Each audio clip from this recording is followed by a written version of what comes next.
চৰকাৰক অনুৰোধ জনাই লাভ নাই, সেয়েহে ৰাইজৰ ওচৰলৈ এই অনুৰোধটি লৈ আহিছোঁ। খুব বেজাৰযুক্ত মনেৰে আজি অসমৰ প্ৰতিগৰাকী ৰাইজ, প্ৰতিটো ৰাজনৈতিক দল, সংগঠন, বিশেষকৈ জুবিনদাৰ পৰিয়ালবৰ্গলৈ আমি এই বাৰ্তাটো পঠিয়াবলৈ বিচাৰিছোঁ। শ্ৰদ্ধাৰ অসমবাসী ৰাইজ, চৰকাৰে জুবিন ক্ষেত্ৰ নিৰ্মাণৰ কাৰণে 2,82,00,000 টকা ধাৰ্য কৰিছে। তেওঁলোকে নিবিদা জাৰি কৰিছে, টেণ্ডাৰ জাৰি কৰিছে।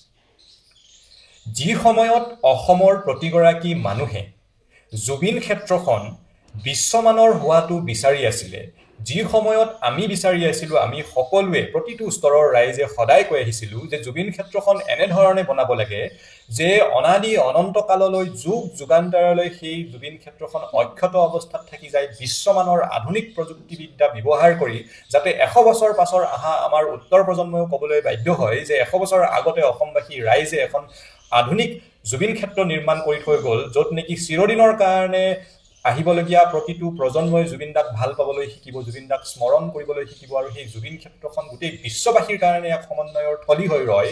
সেই জুবিন ক্ষেত্ৰখন নিৰ্মাণৰ কাৰণে চৰকাৰে মাত্ৰ ধাৰ্য কৰিছে 2,82,00,000 টকা, য'ত নেকি আজিকালি সামান্য ঘৰ এটা বনাবলৈ মানুহে 2-3 কোটি টকা খৰচ কৰে, 4 BHK ফ্লেট এটা কিনিবলৈ মানুহে 4-5 কোটি টকা খৰচ কৰে। সেই ক্ষেত্ৰত এই কথাটো কোনে ভাবিব পাৰিলে, হিমন্ত বিশ্ব শৰ্মা ডাঙৰীয়াই ভাবিব পাৰিলে কেনেকৈ যে জুবিন ক্ষেত্ৰ বনাবলৈ মাত্ৰ 2,82,00,000 টকা? আমি আৰম্ভণিতে দাবী জনাইছিলোঁ যে বিশ্বৰ ইতিহাসত নাম থাকি যোৱাকৈ জুবিন ক্ষেত্ৰখনৰ কাৰণে কমচে কম 500 কোটি টকা ধাৰ্য হ'ব লাগে।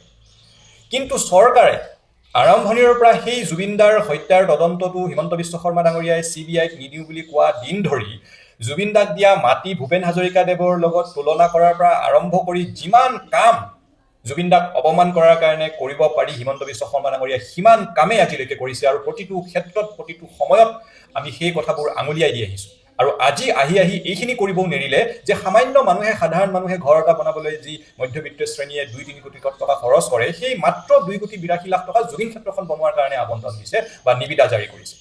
গতিকে সময় থাকোঁতে অসমৰ প্ৰতিগৰাকী ৰাইজে এই কথাটোত মাত মাতিব লাগে, নহ'লে আমি প্ৰতিগৰাকী অসমীয়াই, শাসক বিৰোধী সকলোৱে এদিন নহয় এদিন আমি অনুশোচনাত ভুগিম যে জুবিন ক্ষেত্ৰখন ইমান নিম্নমানৰ কেনেকৈ হ'ল। যদি চৰকাৰত মানুহ নাই, প্লেন বনাবলৈ আমি দায়িত্ব লৈছোঁ, আমি ৰেডি কৰি দিম কেনেকৈ 100 কোটি টকা তাত ব্যৱহাৰ কৰি এটা প্ৰজেক্ট বনাই বিশ্বমানৰ আধুনিক প্ৰযুক্তিবিদ্যাৰে এটা সুসজ্জিত জুবিন ক্ষেত্ৰ এখন বনাব পাৰি। যদি চৰকাৰৰ ওচৰত মানুহ নাই, আমি প্লেন বনাই দিম, আমি প্ৰজেক্ট বনাই দিম, আমি এষ্টিমেট বনাই দিম। কমচে কম চৰকাৰে 100 কোটি টকা জুবিন ক্ষেত্ৰৰ কাৰণে ধাৰ্য কৰি তাত খৰচ কৰিব লাগে। 2,82,00,000 টকা মুঠে ভাবিব নোৱাৰি, আৰু সেইটো কেতিয়াও গ্ৰহণযোগ্য হ'বই নোৱাৰে। গতিকে চৰকাৰলৈ আমাৰ অনুৰোধ যে এইটো বন্ধ কৰিব লাগে, যিটো টেণ্ডাৰ জাৰি কৰা খবৰ আহিছে সেইটো ষ্টপ কৰিব লাগে, আৰু অসমৰ প্ৰতিগৰাকী ৰাইজে এই ক্ষেত্ৰত মাত মাতিব লাগে যে জুবিন ক্ষেত্ৰখন যাতে গোটেই বিশ্বৰ পৰ্যটকক আকৰ্ষণ কৰিব পৰা, অনাদি অনন্তকাললৈ অক্ষত অৱস্থাত থাকি যাব পৰা এখন জুবিন ক্ষেত্ৰৰ ইনফ্ৰাষ্ট্ৰাকচাৰ তাত আমি বনাব পাৰোঁ। তাৰ কাৰণে কমচে কম 100 কোটি টকা জুবিন ক্ষেত্ৰৰ কাৰণে আবণ্টন দিবলৈ অসমত থকা প্ৰতিটো ৰাজনৈতিক দল, প্ৰতিটো সংগঠন, প্ৰতিটো স্তৰৰ ৰাইজে মাত মাতিব লাগে। জুবিনদাৰ পৰিয়ালবৰ্গও, গৰিমাবৈও এই ক্ষেত্ৰত মাত মাতিব লাগে যে মাত্ৰ 2,82,00,000 টকাত জুবিন ক্ষেত্ৰ বনাবলৈ দিয়া নহ'ব, মানি লোৱা নহ'ব। কমচে কম চৰকাৰে 100 কোটি টকা ধাৰ্য কৰি জুবিন ক্ষেত্ৰখন বনাবলৈ আমি চৰকাৰক আকৌ এবাৰ অনুৰোধ জনাইছোঁ, আৰু এই বিষয়টো যাতে আমাৰ পৰা ফালৰি কাটি নাযায়, এই বিষয়টোত নজৰ ৰাখিবলৈ আৰু মাত মাতিবলৈ অসমৰ প্ৰতিটো স্তৰৰ ৰাইজলৈ আমি আহ্বান জনাইছোঁ। অসমৰ বিভিন্ন সংবাদ প্ৰতিষ্ঠানত কাম কৰি থকা জুবিনদাক ভাল পোৱা সন্মানীয় সাংবাদিক বন্ধুসকল, আমি বাৰ বাৰ জুবিন ক্ষেত্ৰৰ এটা বিষয় উত্থাপন কৰি থকাৰ পাছতো সেই বিষয়টোৱে সংবাদ মাধ্যমসমূহত পৰ্যাপ্ত পৰিমাণে স্থান পোৱা নাই। সেয়েহে বিষয়টোৰ গুৰুত্ব বুজি, বিষয়টো যিহেতু খুবেই গভীৰ, আকৌ এবাৰ আমি ৰাইজৰ মাজলৈ লৈ যাওঁ বুলি ভাবিছোঁ। আমি ইতিমধ্যে কৈ উঠিছোঁ যে 10 বিঘা মাটিত সিঁচৰিত হৈ থকা জুবিন ক্ষেত্ৰখন বনোৱাৰ কাৰণে জুবিন ক্ষেত্ৰৰ ৱাল, জুবিন ক্ষেত্ৰ আৰু গেট, এই সমস্ত কামৰ কাৰণে চৰকাৰে মাত্ৰ 2,82,00,000 টকাৰ টেণ্ডাৰ জাৰি কৰিছে, যিটো একেবাৰে পৰ্যাপ্ত নহয় আজিৰ যুগত 2026 চনত। আমি বাৰম্বাৰ এই কথাটো দোহাৰি আহিছোঁ যে আজিৰ পৰা 100 বছৰ পাছত অহা আমাৰ উত্তৰ প্ৰজন্মই যাতে কয় অসমৰ মানুহে এটা সময়ত জুবিনদাৰ প্ৰতি ভাল পোৱাৰ চানেকি হিচাপে এখন উন্নতমানৰ আধুনিক প্ৰযুক্তিবিদ্যাৰে সুসজ্জিত জুবিন ক্ষেত্ৰ বনাই থৈ গৈছে, যিখন জুবিন ক্ষেত্ৰই সমগ্ৰ বিশ্বৰ পৰ্যটকক আকৰ্ষণ কৰিব পৰা ধৰণৰ হ'ব, আৰু আজিৰ পৰা 500 বছৰ পাছতো সেই জুবিন ক্ষেত্ৰখন অক্ষত অৱস্থাত থাকিব। তেনেধৰণৰ এখন জুবিন ক্ষেত্ৰ বনাবলৈ হ'লে কমচে কম চৰকাৰে তাত 100 কোটি টকা আবণ্টন দিব লাগিছিলে। য'ত নেকি আমি দেখিছোঁ যে হাইৱেৰ পাৰ হৈ গ'লে আমি দেখা পাওঁ বিজেপিৰ অফিচটোলৈ চালে আমি গম পাম তাতে কিমান কোটি টকা বিজেপিয়ে খৰচ কৰিছে। মন্ত্ৰী বিধায়কসকলৰ আৱাসস্থলীলৈ যদি আমি চকু ফুৰাওঁ তেনেহ'লে গম পাওঁ শ শ কোটি টকা সেইবোৰত তেওঁলোকে বিনিয়োগ কৰিছে, ৰাইজৰ টকা তাত খৰচ কৰিছে। মন্ত্ৰী বিধায়কসকলে তেওঁলোকৰ কনভয়ত 2 কোটি 3 কোটিতকৈ বেছি টকাৰ মূল্যৰ গাড়ী লৈ ফুৰে।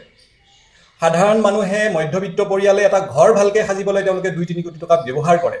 তেনে ক্ষেত্ৰত যি জুবিন ক্ষেত্ৰ আমি অনাদি অনন্তকাললৈ চিৰদিনলৈ অক্ষত অৱস্থাত থকাটো বিচাৰিছোঁ, এটা উচ্চ মান বিশিষ্ট আধুনিক প্ৰযুক্তিবিদ্যাৰে সুসজ্জিত আৰু গোটেই বিশ্বৰ পৰ্যটকক আকৰ্ষণ কৰিব পৰা এটা উন্নত মানৰ ইনফ্ৰাষ্ট্ৰাকচাৰ আমি জুবিন ক্ষেত্ৰত বিচাৰিছোঁ। সেই জুবিন ক্ষেত্ৰখনৰ কাৰণে 100 কোটি টকা আবণ্টন কৰাটো দূৰ, তেওঁলোকে মাত্ৰ 2 কোটি 82 লাখ টকাত গোটেই জুবিন ক্ষেত্ৰ বনাই ৱাল দি গেট দি সমাপ্ত কৰিব বিচাৰিছে আৰু এই কথা মুঠেই গ্ৰহণযোগ্য হ'ব নোৱাৰে। সেয়েহে আমি সংবাদ প্ৰতিষ্ঠানসমূহলৈ আহ্বান জনাইছোঁ, অসমৰ ৰাইজলৈ আহ্বান জনাইছোঁ, সময় থাকোঁতেই আমি এই বিষয়টোত মাত মাতিব লাগে যাতে চৰকাৰে বেছিতকৈ বেছি টকা জুবিন ক্ষেত্ৰৰ কাৰণে আবণ্টন দিয়ে, টেণ্ডাৰ জাৰি কৰে। নহ'লে এটা এনেকুৱা সময় আহিব যে জুবিন ক্ষেত্ৰখন নিম্নমানৰ হোৱা বুলি বা জুবিন ক্ষেত্ৰৰ কাৰণে সময় থাকোঁতে অসমবাসীয়ে আমি সকলোৱে একো কৰিব নোৱাৰিলোঁ বুলি আমাৰ অনুভৱ যাতে নহয়, অনুশোচনা যাতে নহয়, সেইকাৰণে সময় থাকোঁতে 2026 চনত এই কথাটো কোনোবাই ভাবিব পাৰে নেকি যে 10 বিঘা মাটিত সিঁচৰিত হৈ থকা বিশ্বমানৰ জুবিন ক্ষেত্ৰ এখন বনাবলৈ মাত্ৰ 2 কোটি 82 লাখ টকা? সেইটো কেতিয়াও গ্ৰহণযোগ্য হ'ব নোৱাৰে। সেয়েহে আমি ৰাইজৰ ওচৰলৈ এই বাৰ্তাটো পঠিয়াইছোঁ, সকলোৱে মিলি এই দাবীটো উত্থাপন কৰক যে জুবিন ক্ষেত্ৰখন অনাদি অনন্তকাললৈ চিৰদিনলৈ অক্ষত অৱস্থাত যাতে থাকে।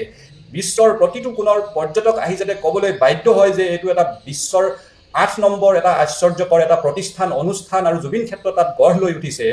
ইমান সুন্দৰ আৰু আটক ধুনীয়াকৈ এনেকুৱা এটা ইনফ্ৰাষ্ট্ৰাকচাৰৰ তাত প্ৰয়োজন। গতিকে তাত কমচে কম চৰকাৰে 100 কোটি টকা আবণ্টন দিব লাগে বুলি আমাৰ অসমৰ প্ৰতিটো স্তৰৰ ৰাইজে এই দাবী, এই আহ্বান চৰকাৰক জনাব লাগে। আৰু সময় থাকোঁতে আমি এইখিনি কাম কৰি দেখুৱাব লাগিব। আমি আকৌ এবাৰ চৰকাৰলৈ আহ্বান জনাইছোঁ যে জুবিন ক্ষেত্ৰৰ কাৰণে যিমান পাৰি বেছি কমচে কম 100 কোটি টকা আবণ্টন দিয়ক।